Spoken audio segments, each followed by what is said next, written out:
Dating rules, approaches, scenarios, ideas, sample scripts, questions, flirting tips, role-playing, conversations, and comebacks to use. Part 2 of 3. Number 2, when you do decide to meet in person, meet for coffee, tea, a hot chocolate in my case, or water at your favorite restaurant. This way, you're both not obligated to buy an expensive meal or stay there for an hour or two with someone you're just not vibing with. If you feel that your first meeting isn't going that well, you can take your drink with you as you sprint out the door in a hurry. On the other hand, if that coffee meeting goes well and you're both growing hungry, then what a great way to extend your visit by asking, I'm getting hungry. What about you? You want to go get a bite to eat? Wherever you go, remember your diet. I'm just kidding. Order something light, even just an appetizer. That's okay. Okay, sure. Order that delicious salmon salad. You get it. Go ahead, splurge. Actually, just don't gorge yourself and eat like a pig. Not that you would, but I'm just saying. I'm sure you won't. I just had to toss that in there because you kind of like to gorge and splurge and just kind of enjoy your big fat plate of ribs with someone that, knows you because, you might be making a mess and you're going to love it and they're going to love it too. Oh, you got a little something on your lip. Here, let me take care of that. Save that for later. In the beginning, it's all light. Everything's light. It's a light meeting. It's a light order. Coffee, hot chocolate, water, appetizers.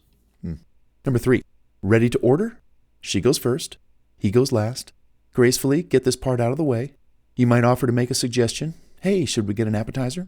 Or ask what they're having, and you might order the same. Hey, I think I'll have what she's having. Yeah, that sounds good. Number 4, talk time.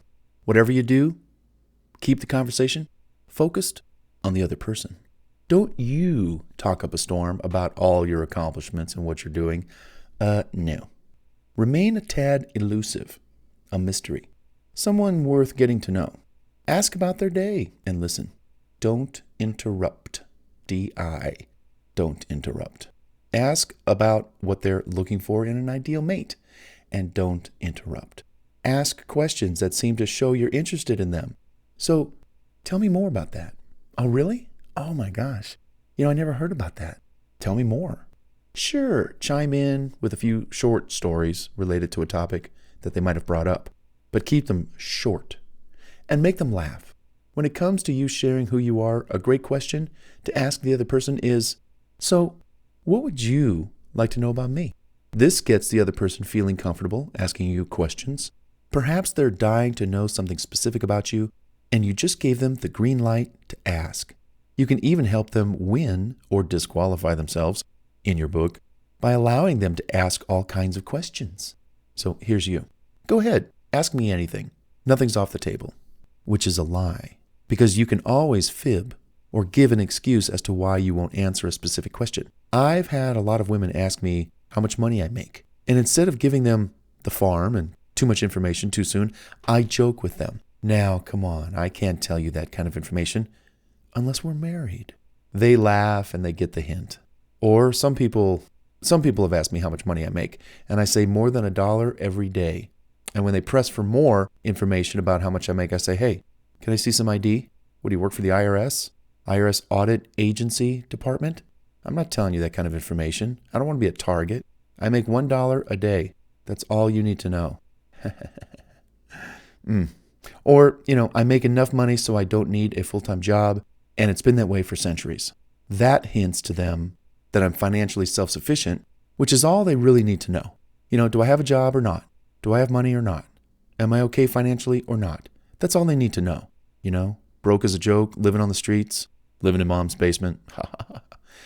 Again, that hints to them that I'm financially self-sufficient, which is, again, all they need to know. Hey, you're also free to dance around certain questions that you're not comfortable answering, yet do so with creativity and a little humor in your response. Further, when they ask you very personal questions, you've got the right to ask them the same question in quick return. So what about you? Do you? That gets the conversation stirred up in a fun, learning sort of fashion. Above all, just do more listening than talking, asking more questions than talking about yourself, etc. I was just watching something on Instagram today, and a young lady was sharing how she had just gotten out of a relationship. She just turned 27 years old, and she got out of this relationship, and all she could really talk about was all of her accomplishments. I've lost track of how many accomplishments that she's done. But she's single, and she wants to get into a relationship, but never, ever did I ever hear her say, this is what I bring to the table, besides accomplishments, which I think is great. Money, that's awesome. She's also going to be looking for a man who's got equal, let's say like equal money and earnings. Well, what does she bring to the table as a woman? The feminine, lovely being that she was created. What is she bringing to the table? It's just interesting. It's like everybody's got their resume out and just showing all their accomplishments of acquisition, but nothing on the nurturing side. That's what I was getting at. Okay.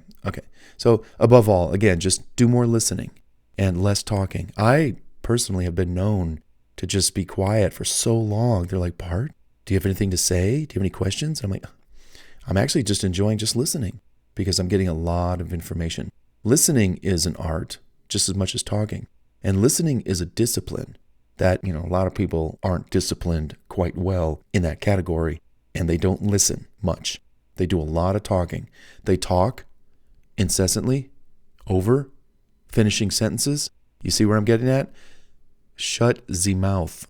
Zip it. You'll get more out of the meeting than you would if you talked. And have you ever heard that saying? The person that does the least amount of talking actually controls the conversation. I remembered that. Love that.